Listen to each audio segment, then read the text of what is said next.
Hello friends, I'm going to show you our cute puppy. She always looks pretty fantastic when she's all groomed and pretty. Thanks, Coco.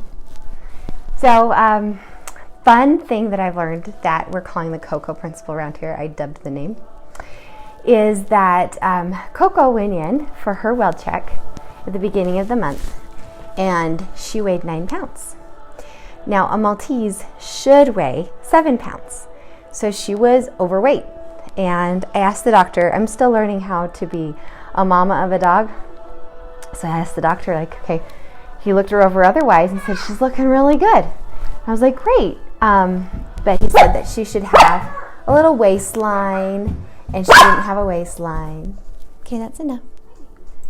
And so our little Coco puppy was overweight. And I am in a couple groups on Facebook with, other Maltese owners, ask all these questions and share ideas. And we were just filling up her food bowl, and when it got empty, we would refill it. And the kids found great joy in that. And so Coco obliged, and she ate it. And the more she ate, and then she would get into trouble because she thinks that it's okay to pee when we touch her. And then chew on all sorts of fun things like earbuds and Legos. So she became more kennel trained for longer periods of time. So she's laying down more, right? The weather gets cold, no one wants to take her for walks. So if she gets played with, it's in the yard. But she really wasn't interested in going out and playing anymore. So I put her on 1 scoop of food a day, and within 2 weeks, she was up and she was playing with us more. She was more interested in going outside and running around with whoever would chase her, like all the things. And so the Coco Principle is, if you eat less, you have more energy and you can go play because you're not bogged down by the weight on your body.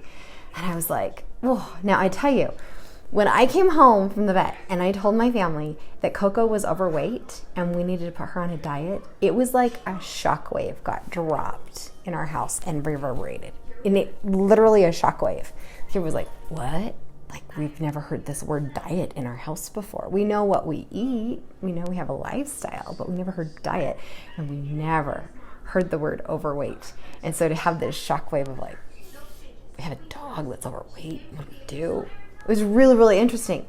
But the fact that we started just saying, look, this is how much food you need for fuel, and we're going to give you your fuel every day.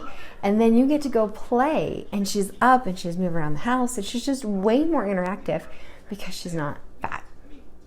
So, Coco Principle. I've been thinking about this a lot because one of the diets, literally, that I've been following is Trim Healthy Mama, because they say this is healing a relationship with food. And so Angela Villa, who got me involved in this, she says a lot. Food is fuel. And weight loss starts in the kitchen. It doesn't start in exercising.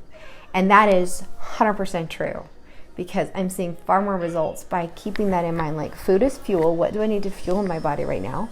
And if I feel like eating, because I felt like this one day, I felt like eating, and I realized that I was feeling that I didn't have a purpose.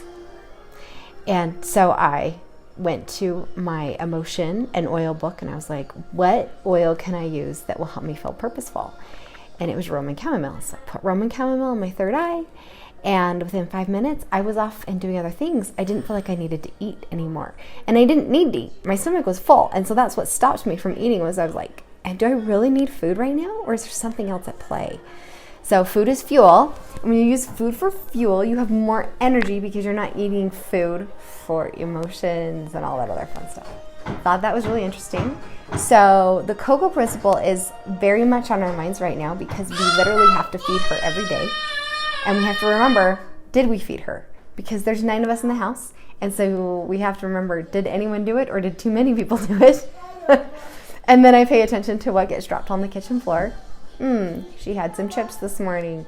That corn is probably going to be more fatty for her because corn is a fatty grain. So they used to fatten up pigs. So we might not want to feed her as much today as we normally would of her own food because of all the what she's eating off the kitchen floor. Fun information, just something to keep in mind as you move through the holidays. And it's like, am I eating this because I have to, because I feel like I have to engage in a social behavior? Am I eating this because I want to, or am I eating it because it fuels me? Lots of different ideas. There's been times where I've been watching this behavior and I've been starting to mimic it, and I'll feel like I'm done eating. And then, like one night during our oils group here at my house, I scanned for trim shake, and I was like, oh, my body is still hungry. So I did some testing on myself, and I was like, oh, I am still hungry. That's surprising. I thought I was done eating, but my body says otherwise. And so, of course, you honor the body. You don't honor the brain. The brain can tell you all sorts of fun falsifications. So I honored my body and I ate more. So there's one more thing I was going to mention. Huh. It just flew out of my head, so I'm not sure what that was. Anyway, enjoy your Coco Principles. Oh, last thing. Okay, so several years ago, I was introduced to Ideal Life Vision, where you write down everything you want as if it's already happened. I don't like that. And then listen to it every day to Baroque music, which will activate some brainwaves. And so I was listening to old ones I had made, and I was like, oh, this one is still applicable to me. Like, I can still listen to this. So I was, and I listened to it once yesterday, but in it says that I give myself sweet treats that are made with legumes, nuts, honey, agave, stevia. I put this on. Really healthy things. I'm working with my microphone. Helps you hear me better. So last night I was like, I had that sweetness that I wanted at the end of my meal, and I was like, okay, well, first let's do an emotional check on sweetness. Is it necessary? And then what do I do?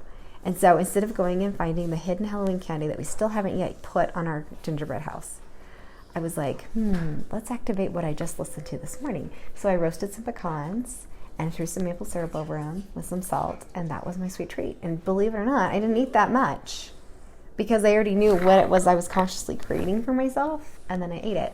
So food is fuel, and when you want that sweet something, consider how you're going to create it. And now I'm like suddenly activating all the juices of, oh, back when I did this Ideal Life Vision, and I did get pretty small in my size, I did not stop eating treats.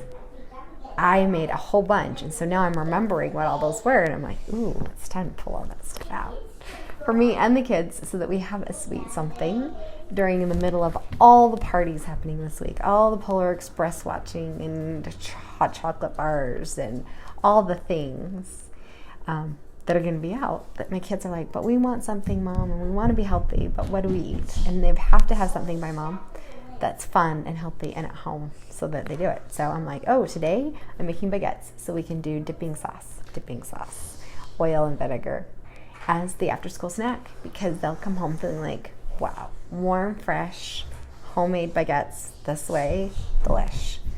Not good for my body. My body does not like flours very well. So I get enjoyment, the emotional enjoyment of watching them eat it, knowing full well that I can give my body different fuel that my body will use better. Does that make sense? So anyway, have a great day. Enjoy the Coco Principle, and maybe it'll inspire you.